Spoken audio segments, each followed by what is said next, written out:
Olá, amigos. Eu gosto de discutir o futebol sempre de maneira muito racional, cuidadosa, ponderada, sem radicalismo, sem o fanatismo e talvez principalmente sem o teor das emoções. Seja por frustração, por raiva, por amargor, seja por ufanismo, seja por euforia, seja tomado de qualquer tipo de paixão que possa trazer viés.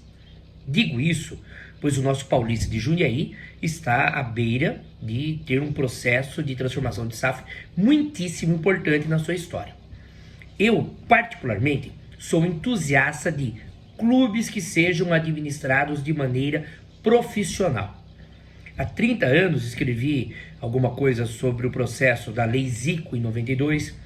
Depois tive a oportunidade no mestrado falar sobre o processo gerencial do futebol brasileiro frente à profissionalização dos clubes. Foi minha dissertação de mestrado. E eu gosto da ideia de empresas de futebol.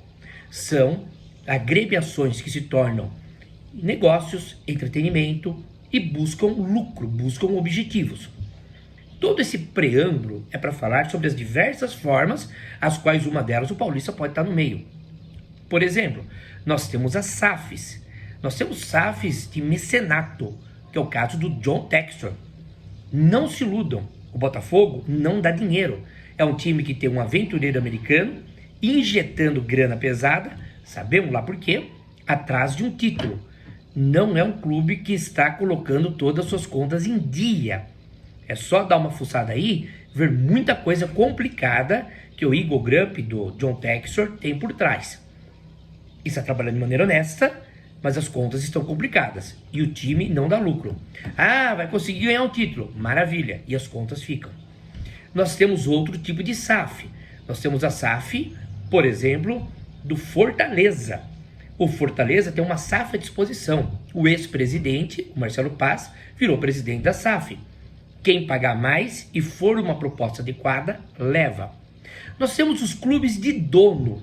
É o caso do nosso vizinho Red Bull Bragantino, que eu até vejo algumas pessoas fazendo algumas comparações indevidas, cada um é um. Olha, o Red Bull vai cair para a segunda divisão. Se cair ou se não cair, o problema deles é fazer marketing, ter lucro, divulgar a imagem. Não é ganhar títulos necessariamente. E no propósito que esse clube empresa tem, está na dele. Pergunte para o torcedor de Bragança Paulista se não está feliz. Está disputando o Brasileirão, competições internacionais e na do Paulistão. Bobagem falar mal. Cada um tem o seu tempo de vida. Ah, deixou de ser Bragantino. É um clube empresa agora, assim como há outros grupos de empresas dos multi-empresas mundo afora. Veja o Grupo City, Bahia City, Truá, Montevideo Torque, o Yokohama, New York City e tantos outros que eles têm. São momentos do futebol. Na Inglaterra, ganhou a Liga dos Campeões o Nottingham Forest. O grandão da Alemanha era o Nuremberg. O Saint-Étienne era o grande da França. E hoje não são mais. Tudo é cíclico e você precisa se atualizar. Esse é um outro modelo. Por fim, o modelo dos clubes que não precisam de uma SAF para serem geridos de maneira profissional. Vejam o Flamengo, vejam o Palmeiras. Voltemos ao Paulista de Jundiaí. O Paulista, ele pode ser um time autossustentável, desde que seja gerido profissionalmente, as empresas possam ajudar, confiar, fazer parceria. Porque ninguém vai dar à toa sem querer algo de volta.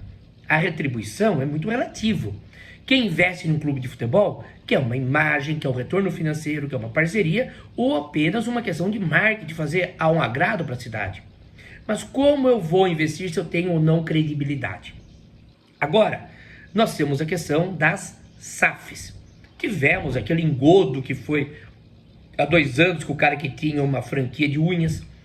E agora nós temos alguém sério, um player.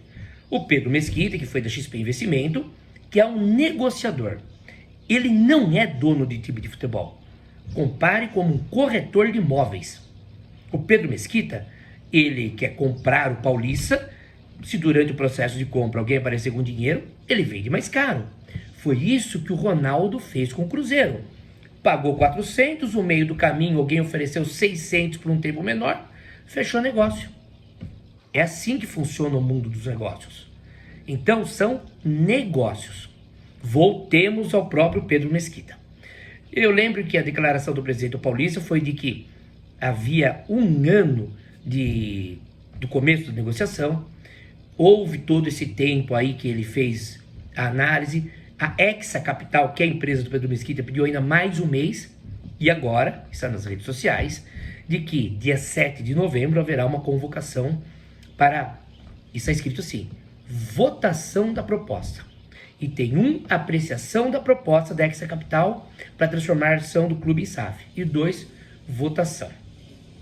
Não cabe, não entra na cabeça que se o do outro lado, o negociador do lado de lá, Hexa / Pedro Mesquita, 1 ano estudando o negócio, há 4 meses fazendo diligência, mais 1 mês de prazo, venha, ofereça uma proposta e o Paulista vá votar essa proposta em uma noite.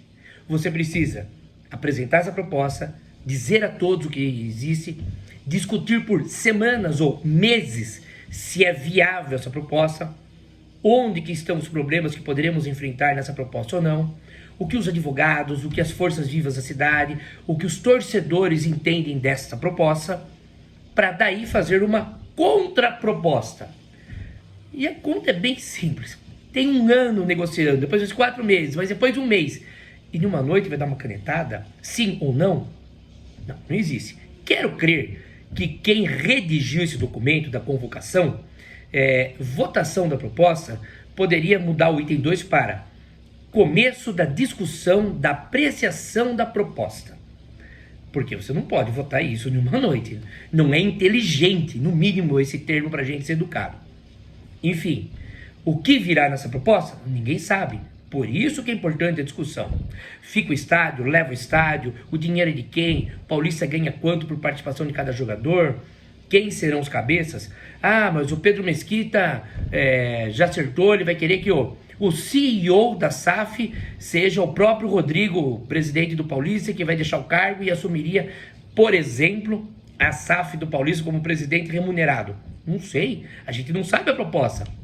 E acho muito imaturo qualquer um desejar votar logo de cara. Que não seja assim.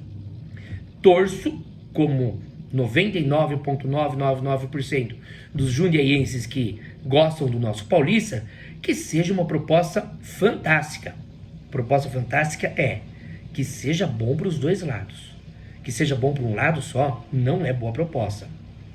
Não podemos nos iludir.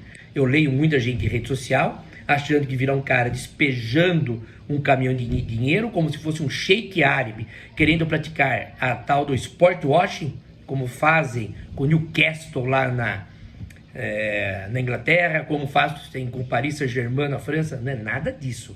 É negócio. Ninguém rasga dinheiro.